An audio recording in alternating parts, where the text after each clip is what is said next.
Baik, perkenalkan Dewan Juri yang terhormat. Nama saya Jova Dwi Suseno sebagai pembicara pro akan memulai pidato dalam 3, 2, 1. Panel sadari, teknologi bukanlah suatu ancaman jika digunakan dengan bijak. Misal, AI memiliki banyak manfaat seperti alat pembantu yang memudahkan pekerjaan manusia dalam berbagai hal. Contohnya, Google Translator untuk penerjemah, Google Informasi, dan lain sebagainya. Akan tetapi, banyak hal yang harus kita garis bawahi dari penggunaan AI, khususnya di kondisi status quo, di mana Indonesia yang masih belum siap untuk mencerminkan kesiapan seperti dengan eksistensi AI masih menjadi malas karena mereka ketergantungan, angka pengangguran naik karena digantikan oleh AI, kasus cybercam merajalela dan lain sebagainya akan saya eksplorasi dalam bagian argumentasi. Menimbang hal tersebut, saya sebagai pembicara pro setuju terhadap mosi Dewan ini percaya bahwa dengan tingginya angka kasus cybercam di Indonesia mencerminkan bahwa Indonesia saat ini masih belum siap untuk mengadopsi perkembangan teknologi artificial intelligence.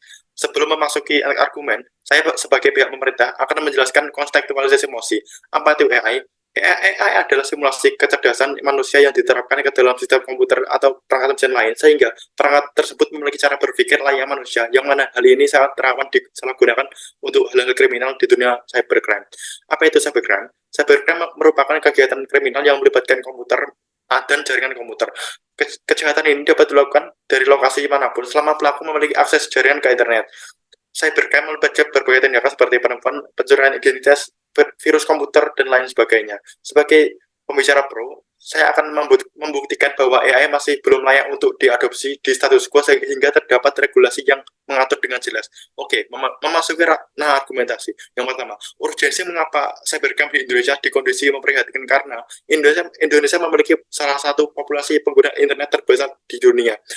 Dengan semakin banyaknya masyarakat yang terkoneksi dengan internet, potensi sasaran bagi pelaku cybercrime juga meningkat.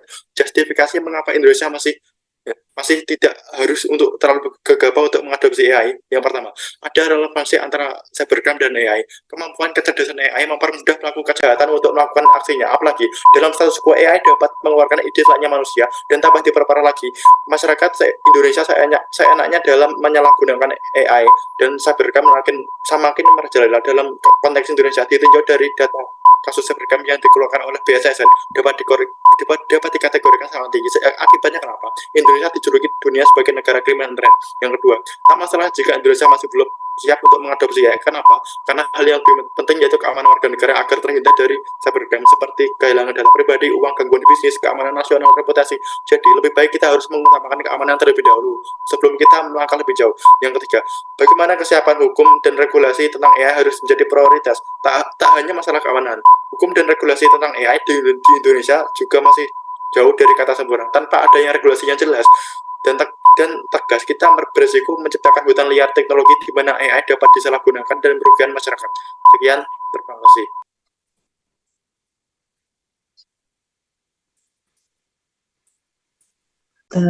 Perkenalkan, nama saya Almira Davina dan saya di sini berperan sebagai tim kontra. Saya akan mulai debat ini dengan 3, 2, 1. Oke.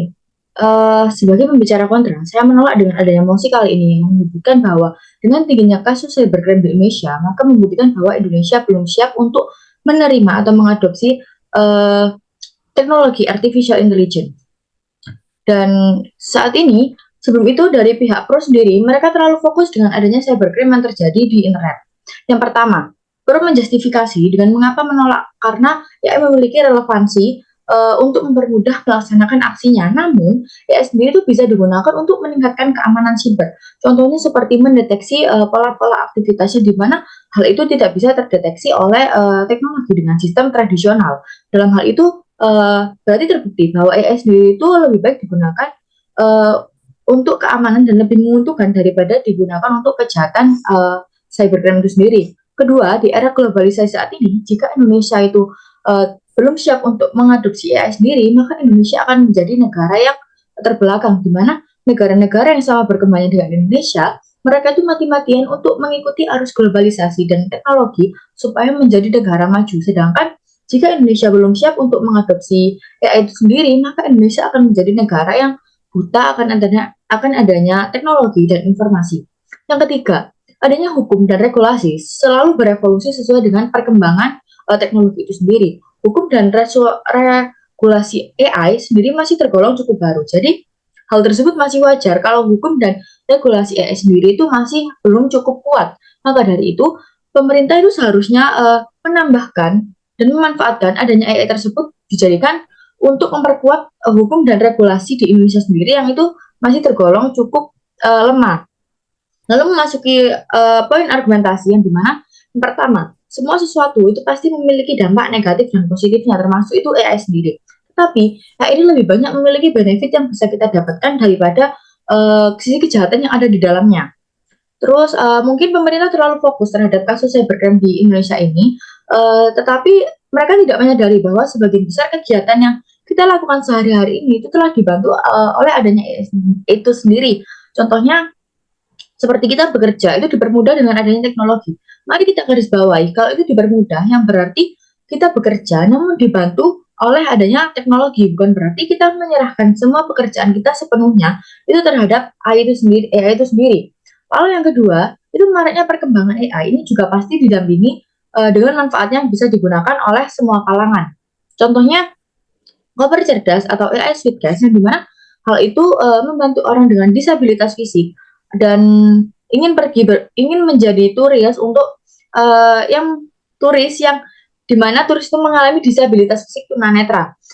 Koper cerdas sendiri itu bisa membantu untuk menavigasi lingkungan sekitar yang dimana itu membantu keamanan pemilik AI Suitcase itu sendiri, dan dari situ saja sudah terlihat bahwa AI dan cybercrime tidak selalu berkaitan dan menunjukkan bahwa hal tersebut adalah suatu dampak positif dari AI itu sendiri.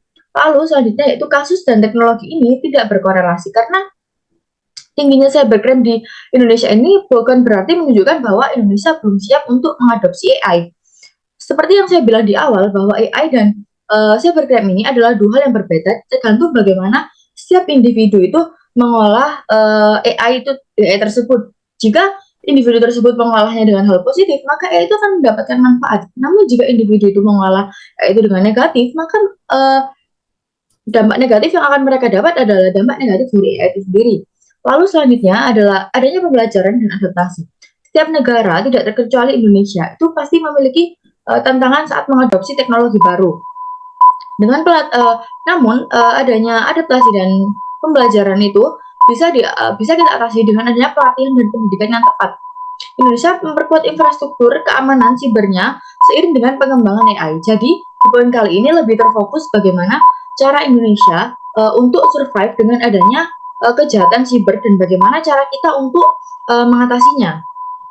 Dan yang terakhir, AI tidak perlu dihambat, namun perketat dan membuat cyber law dengan tegas dan paten. Sudah seharusnya pemerintah memiliki pemikiran untuk membuat adanya cyber law itu sendiri, karena menurut saya adanya cyber law di Indonesia ini belum cukup kuat, dan dengan adanya cyber law itu sendiri, maka pemerintah itu lebih terfokus bagaimana cara mengatasi pelaku cybercrime sendiri, di mana itu adalah sebuah individu. Jadi pelaku bisa merasakan adanya kejerahan dari tindak yang dia lakukan daripada kita harus menghambat adanya pengadopsian AI ini. Jadi meminimalisir terjadinya kejahatan AI sendiri adalah dengan cara membuat undang-undang cyber law untuk memperjerat individu tersebut yang dimana dia adalah pelaku dari cybercrime itu sendiri. Terima kasih Dewan Juri yang terhormat, dengan bangga menjadi penolak mosi kali ini. Ya, baik. Terima kasih atas argumennya, Jovan dan Almira. Baik, Dewan Juri yang terhormat, perkenalkan nama saya Elisa Nuraulia Ilahi sebagai pembicara penyimpul dari perdebatan kali ini akan memulai argumen saya dalam 3, 2, 1. Baik, jadi saya menemukan hal menarik dari perdebatan kali ini, yaitu ada perbedaan sekaligus persamaan pendapat dari kedua pihak. Untuk lebih lengkapnya akan saya paparkan dalam poin-poin berikut. Pertama-tama, dari pihak proposisi, Saudara Jovan menjelaskan kontekstualisasi AI dan cybercrime.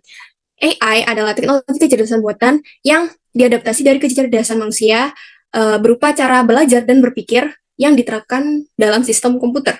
Sedangkan cybercrime sendiri adalah segala tindak kriminal yang melibatkan komputer dan jaringan komputer. Adapun Memasuki ranah argumentasi, Saudara Jovan beropini sebagai berikut bahwa terdapat relevansi atas teknologi AI terhadap cybercrime, sebab semakin canggih suatu teknologi jika ada oknum nakal dapat meningkatkan kasus kejahatan di dalamnya. Kemudian Jovan juga memperkuat opininya bahwa Indonesia tidak perlu gegabah untuk mengadopsi AI sebab yang menjadi prioritas adalah kenyamanan dan keamanan masyarakat secara langsung.